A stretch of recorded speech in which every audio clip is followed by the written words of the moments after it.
Hi, everybody. Welcome to DU Wednesday webinars. I'm Sharon Bond with Parent and Family Engagement. Today, we are presenting family support and involvement. Your presentation today will be from myself, Diane Mashiki of Parent and Family Giving, Jess Colebrook of the Learning Effectiveness Program, and Lorianne Varela of Access and Transitions. Parent and Family Engagement. What we do in Parent and Family Engagement is educate families on what to expect during the transition from high school to college and throughout the students' time at DU. We facilitate community among our DU families, build connections with you and the Denver community, provide support and advice for difficult situations, and we communicate regularly with parents and families.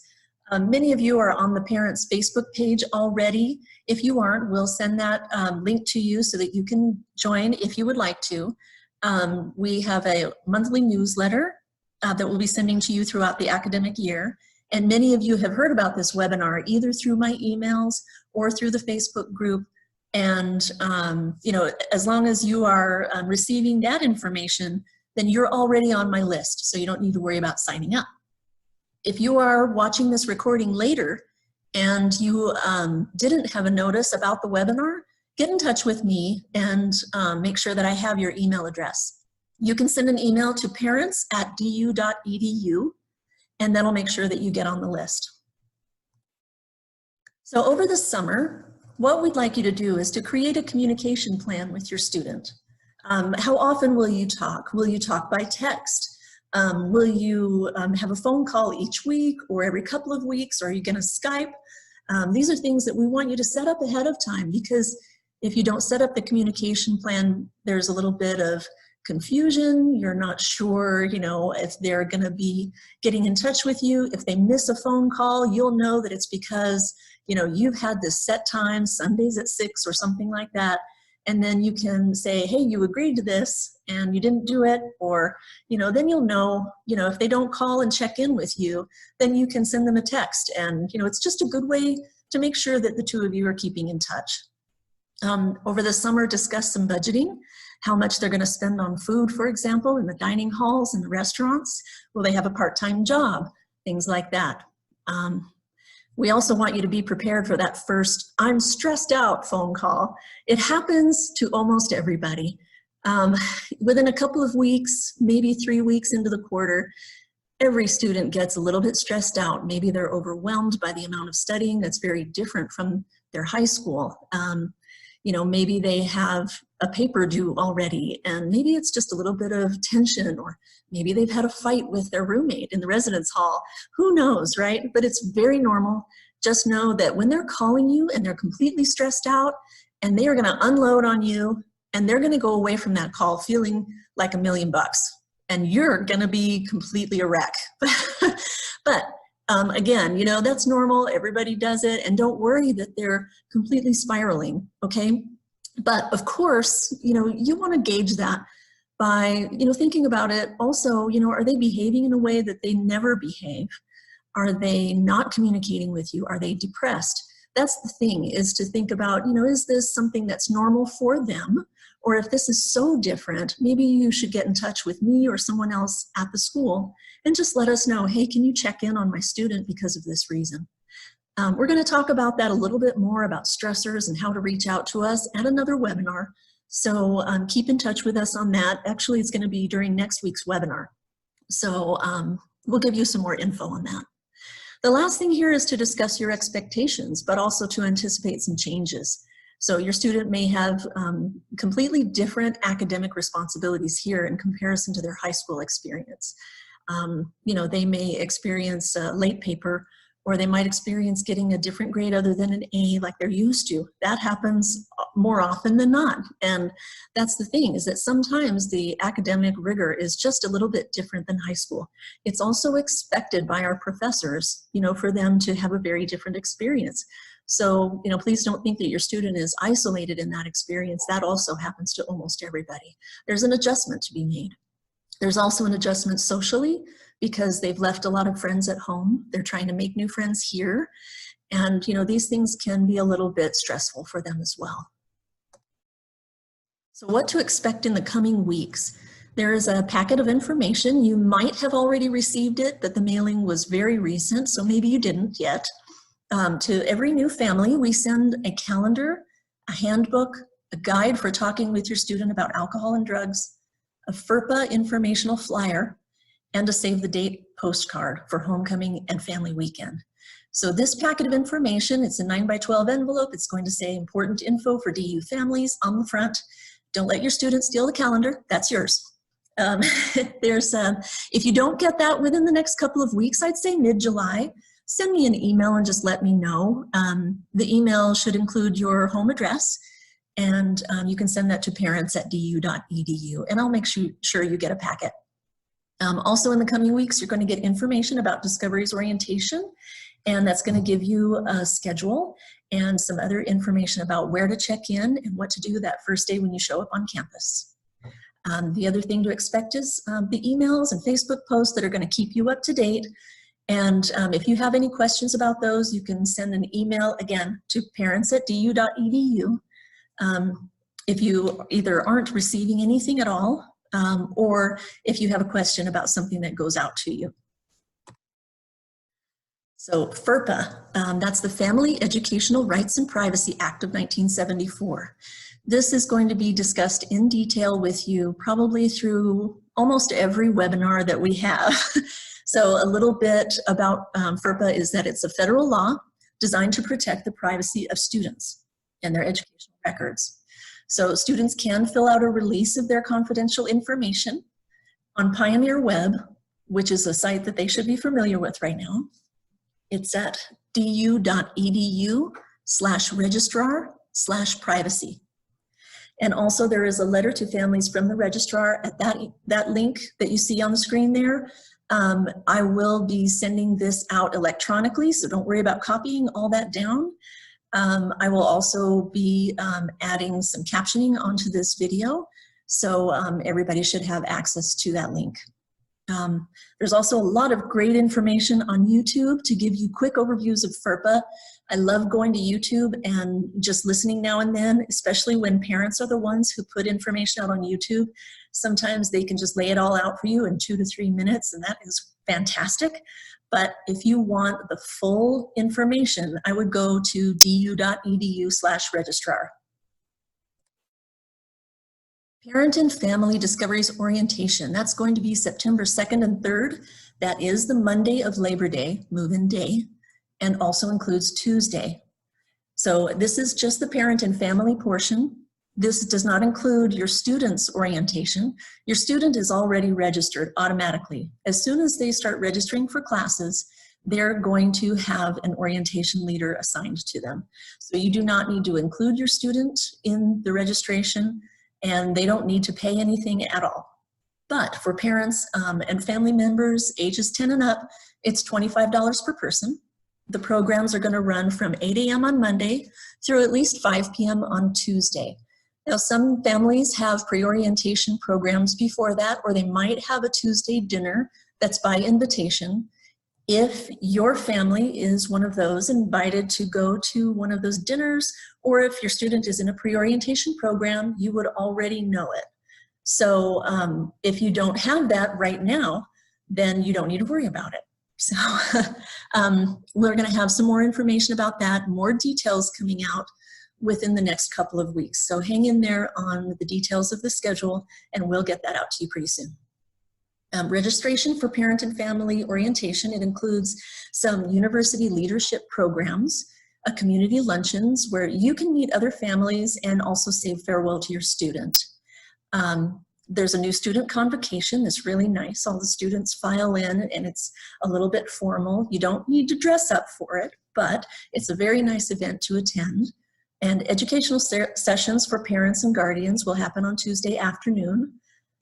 Registration is available at that link that you see there on your screen. And again, this is going to go out on the Facebook group. It's going to be emailed to you, as well as the full schedule in detail. All of that information will be sent out to you within about a couple of weeks. One of the programs that we do during orientation is Letters from Home. And here are the steps. They're all laid out for you if you would like to reference this webinar at another time. I don't think I'll go into detail, but this is going to be sent out to you by email. And it's also going to be advertised on the day of move-in, during check-in, and at the residence halls. You're going to see letter stations around campus. That's what those letter stations are for. And it's all about just writing out a letter for your student, and then you leave it here on the move-in day or Tuesday, and then we take it and we deliver it to your student in the 3rd week. Your students won't know about it. It'll be a surprise, and it's kind of nice. Family Weekend 2020 is going to be April 17 to 19. We have a lot of fun events that we do for this weekend. It's always different. There's usually a sporting event, something fun to do on campus, or maybe a tour in Denver, but we will send more information about that. You can save the date for now for April 17 to 19. And then the Parent and Family Association, many of you have probably already heard about this, and many of you are members, so thank you very much for that. The association it supports some free and low-cost events during family weekends.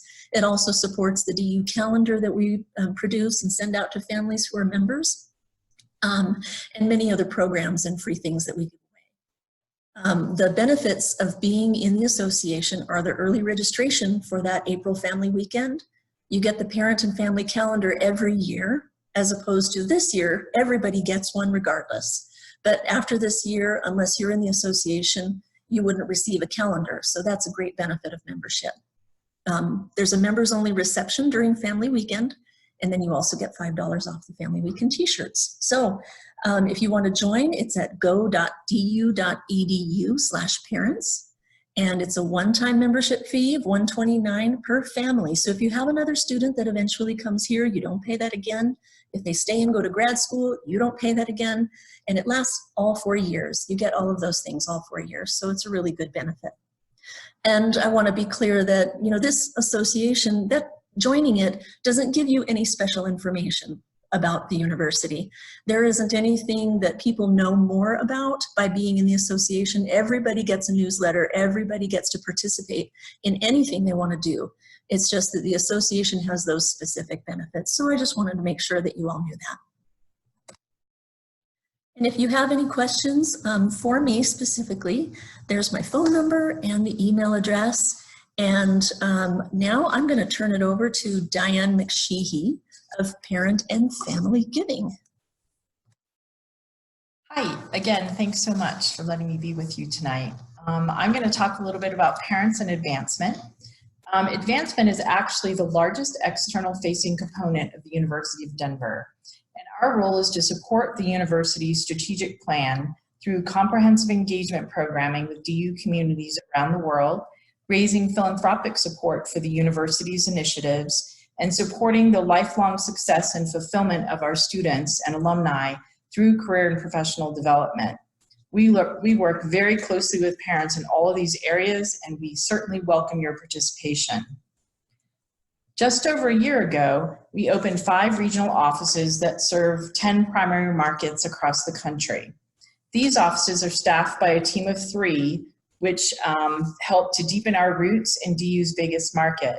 The team of 3 also includes a recent alum who holds a 1-year fellowship. If you live in any of these markets, you'll be invited to events, listening sessions, and visits with campus leaders when they're in town. This is a great way to get to know DU better, interact with other DU parents and families from your area, and share your DU pride with others who are proud of their affiliation. These teams also love visiting with students when they're home on break, looking to make informational connections with DU alumni and parents, as well as helping them find their footing when they move home post-graduation. We hope by now you have gotten an invitation to the summer welcome receptions that are happening all over the United States. And if you haven't, let us know in the question period, and I'll make sure you get one. As you've heard, our family weekend tradition will take place in April this year, but parents also love participating in DU's homecoming festivities. And homecoming this year is October 18th through the 20th, so you might want to mark your calendar there. It's situated in the middle of the fall quarter and features a variety of events, and it's just a great time to touch base with your students, meet their friends, and make some great memories together. DU is fairly unique in our career and professional development program is housed in our advancement division. This unique organizational structure allows us to tie the work of alumni engagement directly to promoting the career and professional development success of our students and alumni as a key part of the DU promise. As a parent, we would love for you to post jobs and internships available at your organization. A large percentage of DU students will return home over the summers of their freshman and sophomore years, and you can help provide opportunities for those students. A great tool for the students is Pioneer Connect. That's the image you see here on the screen. At this site, students will find a team of alumni and parent volunteers who are eager to help students with informational interviews, networking, resume reviews, and more. So we encourage you to sign up as a volunteer if you're remotely interested in that. It's a great thing for our students. You don't need to be in Denver to be helpful. We have many, many students looking for opportunities and connections across the country. Parents are an important part of the donor community at DU. This past year, more than 2,000 parents supported the university with gifts totaling more than $7 million. These gifts, both large and small, support all facets of university life and reflect what is most important to our parents and to our students. In particular, look to receive a friendly phone call from the Crimson Callers, which are all DU students. Yes, they are calling about donations, but they also have helpful information about upcoming events and life on campus that I'm sure you'll find interesting. And also they can share with you what their experience and their story is about coming to DU and about what it's like to be there, to be here. I hope you'll choose to participate in our annual Day of Giving called One Day for DU. It's typically in the spring. Some of you may be interested in our Crimson and Gold Leadership Annual Giving Society. This group hears from the university leadership on a regular basis and enjoys a private event during family weekends. Some parents also participate in our Parent Leadership Council and major giving initiatives, helping drive specific strategic initiatives forward. Parents support all parts of our university, from their students' areas of study to funds that support students taking unpaid internships to the Learning Effectiveness Program and more. Gifts of all shapes and sizes are welcome, and we are here to support you in finding an area to give that is meaningful to you and to your student. Let's see. If you have any questions or concerns, this slide basically has both my information and our Executive Director, Amanda Stewart's information. So if you have any questions at all, please feel free, don't hesitate to give us a call. Now I'd like to introduce to you Jess Colbrook, who is going to share with you information about our LEP program. Hi everyone, I'm really excited to be here with you tonight and to talk about the Learning Effectiveness Program at DU. I am an academic counselor within the LEP and I've been there since 2014. I also am one of the staff coordinators of our Journey to Empowerment Through Transition program. So the LEP is an individualized academic support program for neurodiverse learners with learning disabilities, ADHD, autism spectrum disorders, and students with a variety of learning differences. We emphasize universal design for learning principles, so making sure that the information that students are receiving is accessible as much as possible based on how they need it to be accessible. We do collaborate with the Disability Services Program, though we are a separate office. So they are a free office that provides accommodations to students with disabilities. We are a fee-based program. The fee is $13.50 a quarter. And the resources that students get within that fee would be academic counseling, and that's generally 1 hour a week with a specific academic counselor that would be with them the whole time that they're enrolled in the LEP. Subject-specific tutoring is a really big draw to the LEP. that it really is subject specific and unlimited. So if a student needs 3 hours of writing tutoring every week, that is included in the LEP fee.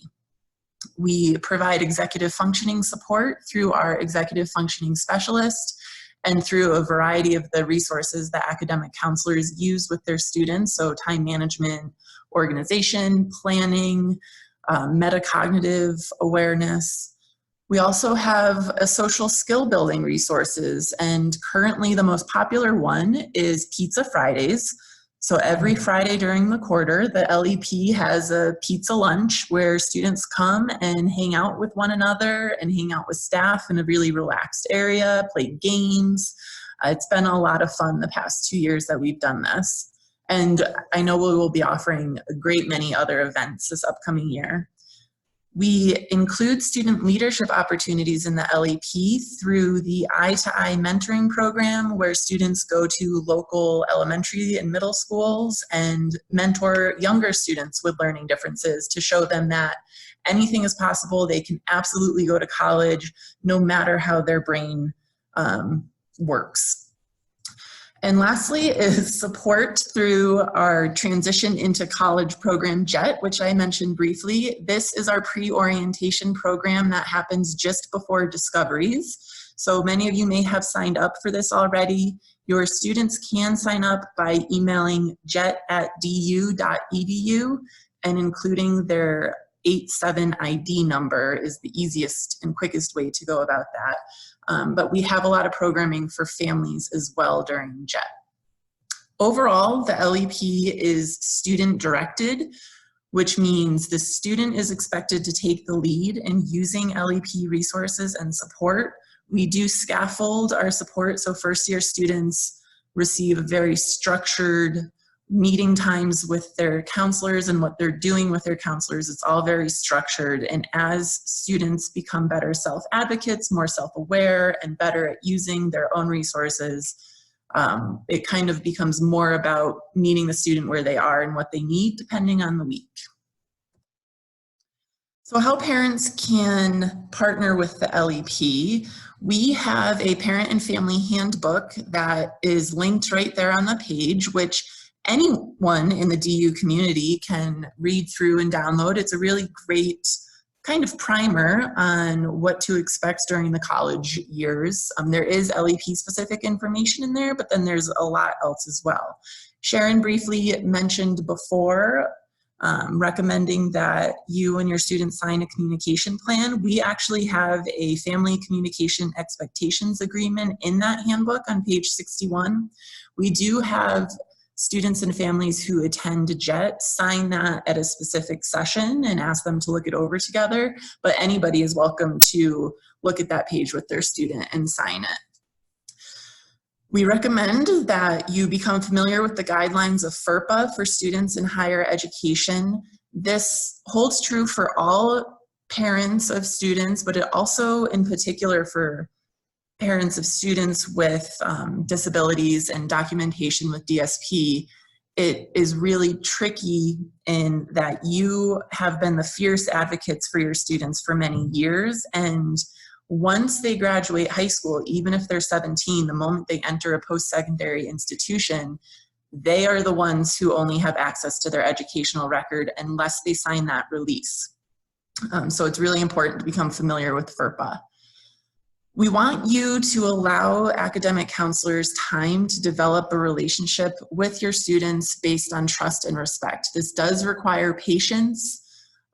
We always let parents know at JET that we try our best to get to know students as quickly as possible, but of course it takes some time. It can take all of fall quarter. With some students, it can take all of first year, but we do need time to develop that relationship. However, we always welcome your input. You know your student best, so we're always happy to have conversations with you. If you're concerned about something that's going on with your student, we're always happy to listen, and then we'll kind of loop back around with the student.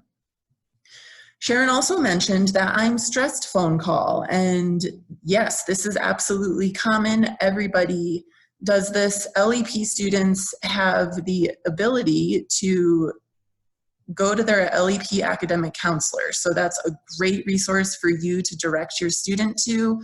No matter what they have going on, we are sort of a one-stop resource shop for them and can make sure that they're getting connected to whatever it is they need. For LEP families, we have the LEP Family Network private Facebook group. We started this a few years ago with the purpose of creating a cohort of LEP family members and building a community that's really based on the shared experiences that you all have had in parenting and supporting a neurodiverse college student, and those years through K-12, which can feel fairly isolating. Only family members of students who have signed FERPA will be approved to join the group. That's a sticking point that we need to be really careful with. So I'm the one who runs this group, and I usually wait until about week 2 or 3 of the quarter before I start looking at what students, who has requested to join, and if their student has signed FERPA. It sometimes can take a few weeks for students to remember to or be willing to sign FERPA. But we use that group to also share information regarding events that are happening in the LEP throughout the year and send reminders that might be good for your students to also hear from you in addition to their academic counselor. If you have any questions about the LEP, you can give us a call or email lep-info@du.edu. We do have a rolling acceptance, so students can sign up online through the rest of the summer if they'd like to start off with the LEP fall quarter. But please check out our website and find out more about us. And now let's hear from Lorianne Varela. Good evening. My name is Lori Ann Varela, and I serve as the Senior Director of Access and Transitions. My office specifically provides support for student populations often underrepresented in higher education. And in addition, I serve as a resource to everyone on campus with transition information. And so tonight we're going to talk about how best to support your students' transitions. And starting with, we know that you love your students and they are in a rapid period of growing and learning. And sometimes understanding their perspectives and experiences can be challenging. But what we do know is everything that parents and families do right now really matters in the development of their students. And that together, faculty and staff, parents and family, we are all promoting healthy adult development. In order to understand the transition experience of first-year students, we look to the Higher Education Research Institute at UCLA.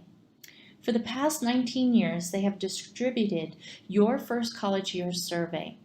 And in 2018, this was sent to 23 different institutions, collecting the responses of 5,204 first-year students, asking them the major things on their minds. The top 6 areas that were reported in Your First College Year survey as being things that preoccupy students that they feel are part of their first year transition. One is the concern of paying for college and financial. Another was feeling overwhelmed or being lonely or homesick. And this was combined with meeting new people and adjusting to a new social scene, as well as balancing social pressures with academic demands. The way we see these transitions come out is often our students report being physically exhausted and having difficulties with time management. And the way this shows up is sometimes they're sleeping more or less. We see them missing classes and appointments and forgetting to return phone calls to parents, families, and staff. And these are all part of that physical exhaustion and time management challenge that students are experiencing. Other ways it comes out is emotional stress and challenges with decision making. So we see these in mood swings, and students will be experiencing a barrier and have trouble seeing the options, recalling the resources they can use, and planning out the specific steps. And this is once again a sign of being at overcapacity in dealing with transition. And that is related to the actual memory capacity. Because students are learning so many new things, where to go to class, new streets, new ways of learning, that their brain sometimes feels full and they're having problems putting things in the right files. And so we often see students misplacing wallets, car keys, being locked out of residence hall rooms, forgetting to move cars and getting tickets. And this is all a symptom of memory being at capacity. So a lot of times parents and families will say, if these are the things that are on my students' minds, and this is the way it's showing up in their behavior, how can I be supportive? And there's 4 general areas in which you can coach and guide your students that are extremely helpful. The first is encouraging positive time management skills. And so talking with your student about the weekly schedule they've developed and how they're identifying how many study hours for each class. What system are they using to map out due dates, to be able to break down the assignments into smaller chunks? And this is directly related to promoting active learning strategies. And so inquiring with students how they're developing their note-taking tactics for different courses, and how and when do they review course materials. So for example, do they utilize the 5 to 30-minute small breaks to be able to refresh and review the notes that they've written in previous classes? And then this is combined with 2 very successful study strategies. One is forming study groups and studying out loud with others, and the other is practice testing. So even having other folks practice their tests and quiz each other and things like that. A third area is helping your student to build support networks, so encouraging them to meet their advisors and RAs, inquiring if they've gone to an instructor's office hours, asking them did they attend the involvement fair that Friday evening of orientation week, and what did they learn about possible things that could be involved in. And the fourth area combines all of these and is focused on supporting their problem-solving skills. And so as they're experiencing barriers and challenges, talking through those challenges with them, helping them to outline options, identify possible resources, and then encouraging them to take those steps to be able to reflect on what worked and what didn't work, so they're developing the skills that they can use the rest of their lives as adults with the different challenges they will experience. So these were just some really quick suggestions and tips of how to encourage and support your student through transitions. If you have additional questions, please don't hesitate to reach out, available via phone or email. And I wish you the best. So the first question is, if I go to the earlier family orientation for LEP, do I still need to attend the general family orientation? What we tell families is that this is very much up to them. We know that it is quite a commitment to come to JET and Discoveries as well. However, we do not repeat information. So JET is very LEP specific, and the sessions that you get at Discoveries will be much more DU overall general information. So you likely are to miss some things that you may have found fairly helpful if you don't go to Discoveries. At the same time, we've had families share that they felt really comfortable after JET leaving their student, that they were okay going home before Discoveries, and that we just understand that it's a cost commitment and time commitment for families. So we can speak more about this if you want to give us a call, but in general, it's very family specific. Okay, if you have any other questions, just use that Q&A link that you find there on your screen and type in your questions, and we'll hang out here for a few minutes and be ready to answer you.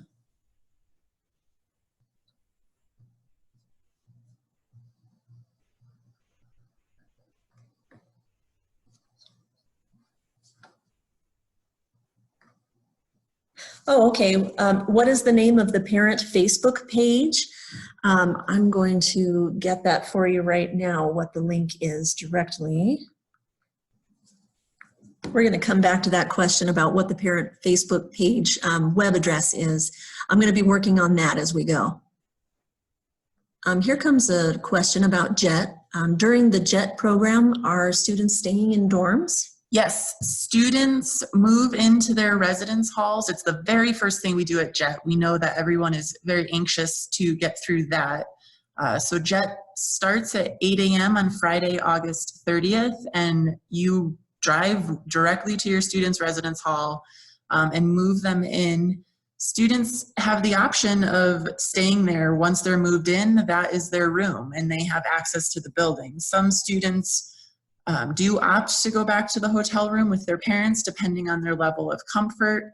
And then generally by Saturday night, students are much more interested in staying in the residence halls with the other early arrival students.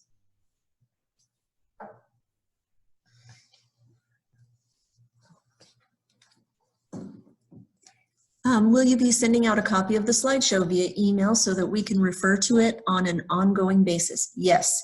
I'll send out a copy of the recording link and then also send a copy of the PowerPoint presentation so that you can take a look at it and you can save it in your files.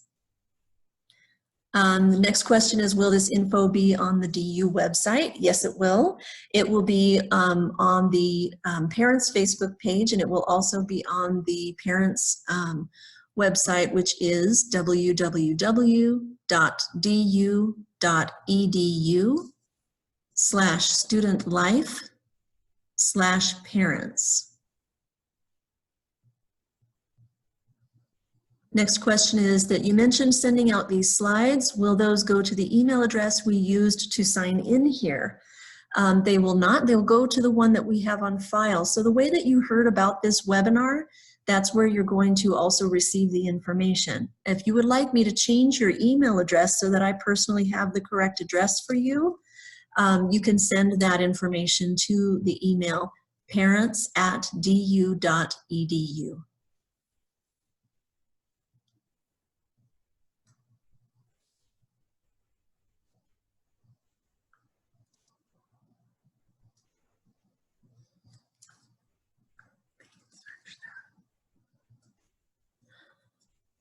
And we have an answer about that Facebook group.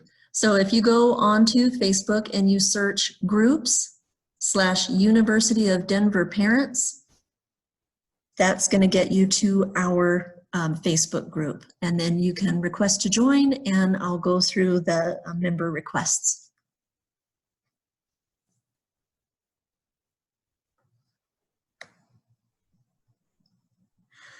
The parents website, there's a question if we can give out the parent website again, and that is www.du.edu/studentlife/parents. And I'm going to go ahead and type that into the chat menu as well, so that that is going to go out to everyone.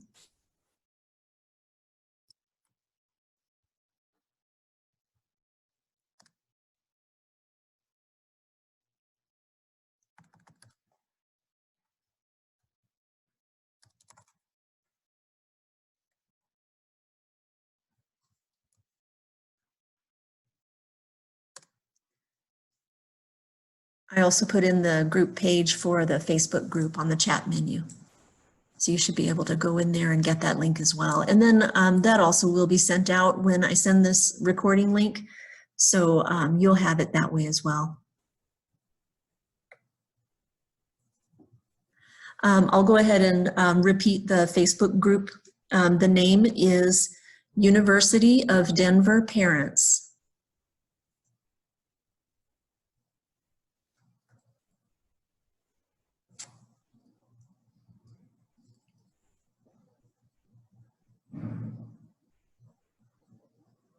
We're just going to wait for a couple more questions here if you have any.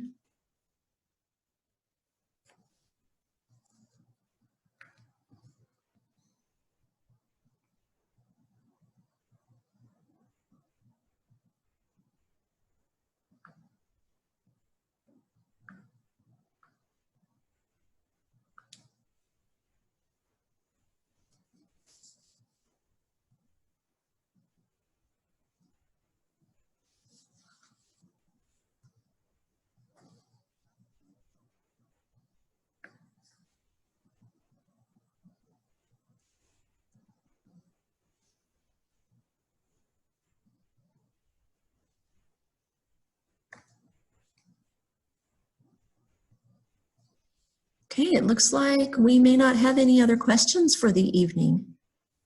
So if we have no other questions come in, we're going to go ahead and wrap up for today. Thank you for joining us for today's webinar. Next Wednesday at 6 p.m. Mountain Time, we will be presenting the topic of community expectations. Information on how to join the webinar is going to be posted on that parents' Facebook page, on our parents' website, and also it will be emailed to you all, along with the link to our recording of today's webinar. So have a great 4th of July, everyone. Thank you so much for joining us tonight and for sticking with us through those technical difficulties. And I hope you can join us next time for Webinar Wednesday. And everybody have a really great evening.